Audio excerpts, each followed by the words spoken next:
Now, Count on 2, live and local in the Low Country.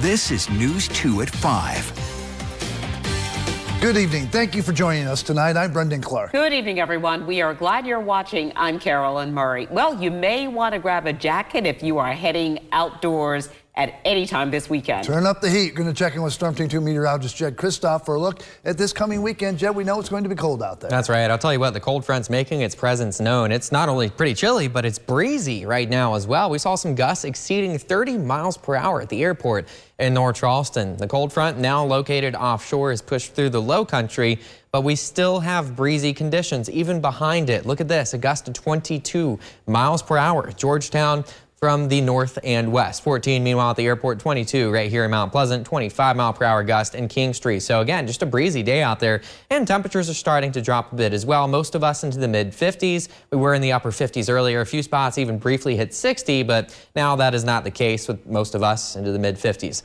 Let's focus on the winds. We'll go all the way to 7 p.m., so not terribly long from now. Expecting about 15, 20-mile-per-hour wind gusts. A few spots could exceed that at times. And you'll notice, even as we head all the way through the overnight and into tomorrow morning, we still have a bit of a breeze out there. Less, about 10 to 15, but with a gust of 15 and temperatures into the 20s in some spots, like further inland locations, Kingstree, St. George, for example, tell you what, that wind chill value is just going to be rough going into tomorrow morning. A lot of us feeling like the low 20s to start out the day, and the forecast low for the airport in North Charleston is right at 30.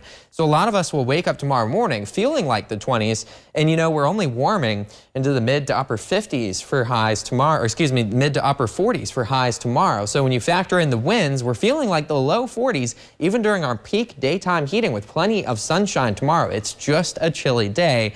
More of that in the extended forecast as well. I have the details coming up in about 15 minutes. A ceremony underway as the Congressional Medal of Honor is posthumously awarded to a graduate of the Citadel. News 2's Aaron Morgan joins us in the studio. And Aaron, the Medal of Honor is the highest military award for valor in combat. Carolyn, Brendan, it is. And tonight, President Biden is awarding the Medal of Honor to 7 soldiers from the Korean and Vietnam Wars. This also marks the first time that a graduate of the Citadel will receive this recognition.